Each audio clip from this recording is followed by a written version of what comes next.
প্রিয় দর্শক, আমি এখন দাঁড়িয়ে আছি পালপাড়া নদীর পাড়ে। দেখুন কি সুন্দর মায়াবী দৃশ্য।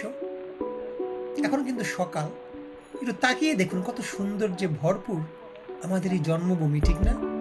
অথচ আমরা অনেক মানুষ হাজার হাজার লক্ষ লক্ষ টাকা খরচা করে কক্সবাজার যাই, বাংলাদেশ থেকে বাহিরে যাই, অথচ নিজের জন্মভূমিকে ভুলে যাই। আমি বারবার এই কথাটা কেন বলি? অনেকেরই হয়তো বাবার, দাদাদের কিংবা আত্মীয় স্বজনের বাড়ি কিন্তু এই মেহেন্দিগঞ্জে কিংবা হিজলায় আছে। একটু তাকিয়ে দেখুন না ভাই, কত সুন্দর আমাদের এই প্রাণের জন্মভূমি। কোনো অংশে আপনার কক্সবাজার কিংবা পতেঙ্গা থেকে কি কম হবে? এখানে আসলে আপনি সেখানকার ফিলটা কিন্তু পাবেন। নদীর শব্দ শুনতে পাবেন, প্রকৃতির মায়াবী একটা দৃশ্য দেখতে পাবেন। দু চোখ যেদিকে যায় দেখবেন যে একেবারে অথই নদী, ঠিক সমুদ্রের মতো। আসলে জন্মভূমিকে আমরা কেউ ভুলতে পারি না। কেন বলতে পারি না জানেন? এখানে আমাদের অনেকেরই দাদার কবর, দাদির কবর, অনেকের বাবা মায়ের কবর কিন্তু আছে। মৃত্যুর পরে আপনার লাশটা কিন্তু এখানেই আসবে। কেন আসবে? কারণ আপনার মনের একটা ইচ্ছা থাকবে যে মৃত্যুর পরে যেন মহান আল্লাহ তাআলা আমাকে দেশের মাটিতে কবর দেওয়ার তৌফিক দান করে। কেন? কারণ জন্মভূমির প্রতি মানুষের একটা টান থাকে। মানুষ মরে গিয়েও সেখানে শুয়ে থেকে তৃপ্তি নিতে চায়। আর বেঁচে থাকতে আমরা অনেকেই কিন্তু আসি না, কারণ আমরা জন্মভূমিকে এখন ঘৃণা করি।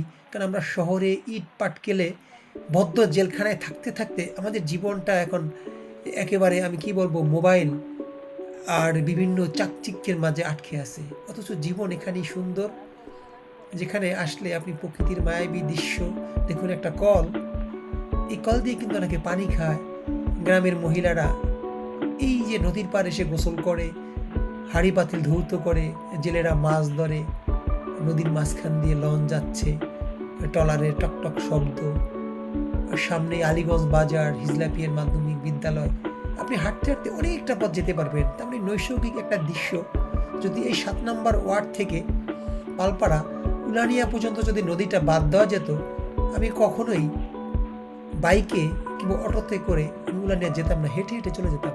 কারণ দেখুন, হাঁটতেও কিন্তু এখান থেকে ভালো লাগে। তাই সবাইকে আমন্ত্রণ রইল। দেখুন, এক চাচা ঘাস কাটছেন, ঘাস টোকাচ্ছেন আর কি, যাই হোক, হয়তো গরু আছে। তাই যাদের মেহেন্দিগঞ্জে থাকার জায়গা নেই, আমার সাথে যোগাযোগ করবেন। আমি আপনাদের থাকার ব্যবস্থা করব, প্রয়োজনে খাওয়ার ব্যবস্থা করব, তাও আসবেন যদি সম্ভব হয়। জন্মভূমিকে ভালোবেসে থাকেন, যারা নদীর পাড়ের মানুষ, তাজা ইলিশের গন্ধ নিতে চান, তাদের জন্য আমার দাওয়াত রইল। একদমই যে হেঁটে হেঁটে কিন্তু হিজলাপিয়ান মাধ্যমিক হয়ে হাসপাতালের পাশ দিয়ে আপনি আলীগঞ্জে যেতে পারবেন, অনেকটা পথ যেতে পারবেন হেঁটে হেঁটে এখান থেকে। অপরূপ নৈসর্গিক একটা দৃশ্য। সকাল সকাল এরকম দৃশ্যটা আমার খুব ভালোই লাগলো দেখে।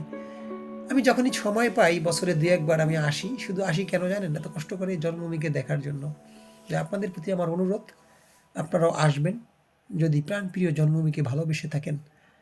আর কথা বলবো না, বাকিটা আপনারাই কমেন্টে লিখবেন যে আসলে আপনাদের কেমন লাগে, কিংবা জন্মভূমিকে আপনারা কতটা ভালোবাসেন, কিংবা কার কার বাড়ি মেহেন্দিগঞ্জ কিংবা হিল্লায় আছে।